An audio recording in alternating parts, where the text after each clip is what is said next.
हमारे इस नए वीडियो में। आज हम लोग एक नया टॉपिक देखेंगे, class 6 science chapter 4 sorting materials into groups का, जिसमें हम लोग पढ़ेंगे ऑब्जेक्ट्स में फ्लोट और सिंक इन वाटर। अगर आप चैनल पर नए हैं तो चैनल को सब्सक्राइब करें, और अगर ये वीडियो आपको पसंद आए तो लाइक करें। तो चलिए शुरू करते हैं। While doing activity 4, you might have noticed that the insoluble solids separated from out water.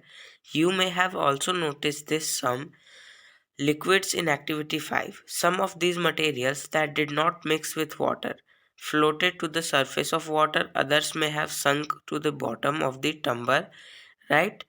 We notice many examples of objects that float in water or sink. अब आपके पास ये बोल रहा है कि एक्टिविटी 4 और एक्टिविटी 5 में, जैसा कि आप लोगों ने देखा होगा कि जो आपने ऑब्जेक्ट्स या फिर सब्सटेंसेस डाले, उनमें से कोई कोई ऊपर में फ्लोट करता था और उनमें से कोई नीचे पानी में डूब जाता था। तो आपसे यही बोला जा रहा था इतने में। अब हम लोग आगे पढ़ते हैं। Dried leaves fallen on the surface of a pond, a stone that you throw into this pond, few drops of honey that you let fall into a glass of water. What happens to all of these? अब ये बोल रहा है आपसे कि जब भी कोई सूखा पत्ता जो होता है किसी पॉन्ड में गिरता है, या फिर एक पत्थर आप पॉन्ड में फेंकते हो, या फिर कोई 2-3 बूंद आप हनी का पानी में डालते हो, तो फिर क्या होता है। बुझो would like you to give him examples each. Give him 5 examples each of objects that float and those that sink in water. What about tasting these some materials to see if they float or sink in other liquids like oil? अब आपको मतलब इनमें से बताना है कि क्या और भी कोई लिक्विड है जिनमें ऑब्जेक्ट्स फ्लोट करते हैं, जैसे कि oil.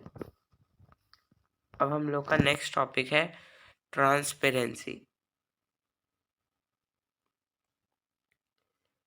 You might have played the game of hide and seek. Think of some places where you would like to hide so that you are not seen by others. Why did you choose those places? Why did you have tried to hide behind a glass window? Obviously not, as your friends can see through that and spot you. अभी आपसे बोल रहा है transparency के बारे में कि अगर आप लोग जब बचपन में हाइड एंड सीक खेलते थे, चाहे अब भी खेलते हो, तो जब आप छुपते हो तो क्या होता है कि आप किसी भी ट्रांसपेरेंट ऑब्जेक्ट, यानी कि आप जिस जहाँ पे खड़े हो, बाई चांस, चलो मैं आपको एक बना के दिखाता हूँ डायग्राम। मान लो ये हम लोग का ग्लास है, यहाँ पे आप छिपे हुए हो, यहाँ पे आपका फ्रेंड है।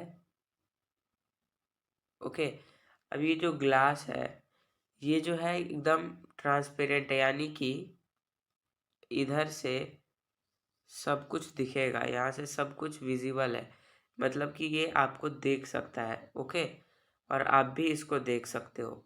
तो क्या होगा कि जब भी आप यहाँ पे छिपोगे,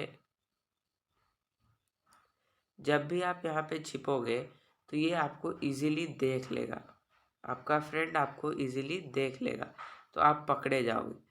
इसलिए बोला जा रहा है कि आप कभी भी उन सभी चीज़ों के पीछे नहीं छिपते हो जहाँ से आप दिख जाते हो। Can you see through all the materials? क्या आप सभी मटेरियल्स के आर पार देख सकते हो? Those substances or materials through which things can be seen are called transparent.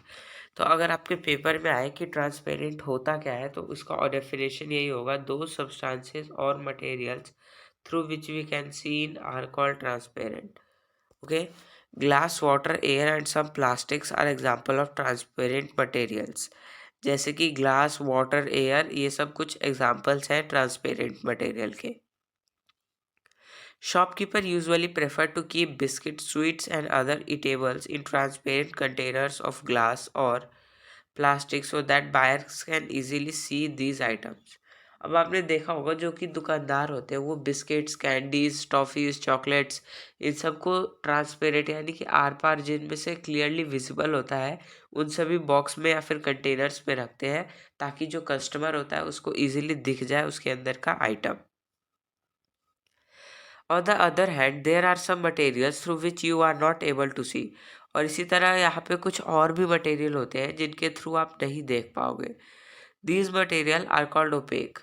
तो ओपेक क्या होता है? जिनके थ्रू हम नहीं देख पाते हैं, जिसके आसपास मतलब आर पार हम लोग नहीं देख पाते। Okay, you can not tell what is kept in close of a wooden box. और ये आप नहीं बता पाओगे कि उस वुडन बॉक्स के पीछे क्या रखा है, उस वुडन बॉक्स के बगल में क्या रखा है, क्योंकि वुडन बॉक्स जो है वो हम लोग का ओपेक होता है, वो ट्रांसपेरेंट नहीं होता है, उसके आगे उसके आर पार कुछ नहीं दिख पाता है। इसी तरह अगर कार्डबोर्ड के आगे पीछे देखो तो भी नहीं दिख पाएगा, कार्टन या फिर metal container. Wood, cardboard and metal are examples of opaque material. और इस ओपेक मटेरियल का एग्जाम्पल क्या क्या है? Wood, carton, metal container etcetera. Do we find that we can group all material and object without any confusion as either opaque or transparent? अब हम लोग में ये है कि अब हम लोग बिना किसी कंफ्यूजन के इन सभी ऑब्जेक्ट्स को किसी न किसी ग्रुप में क्लासिफाई कर सकते हैं। अब हमारे पास एक्टिविटी 6 है यहाँ पे। Take a sheet of paper and look through it towards a lighted bulb. एक शीट ऑफ पेपर लो, उसके बाद उस शीट ऑफ पेपर से आप एक लाइट जो बल्ब जल रहा है उसके ऊपर देखो। Make a note of your observation. और अपने आपको जो ऑब्जर्व होता है उसका नोट बना लो। नाउ पुट 2-3 ड्रॉप्स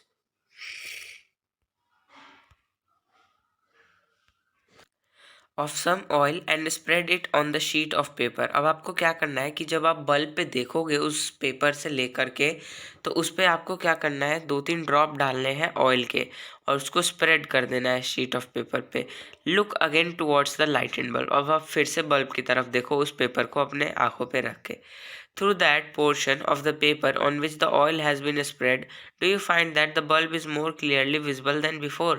अब आप ये देखोगे कि जो पहले आप पेपर में बिना ऑयल डाले देख पा रहे होगे, अब वहाँ जहाँ पे आपने तेल डालकर स्प्रेड किया है वहाँ से आप और क्लियरली उस बल्ब को देख पाओगे। But can you see clearly through the oiled paper? Is everything on the other side of it visible? Perhaps not. The materials through which objects can be seen but not clearly are known as translucent.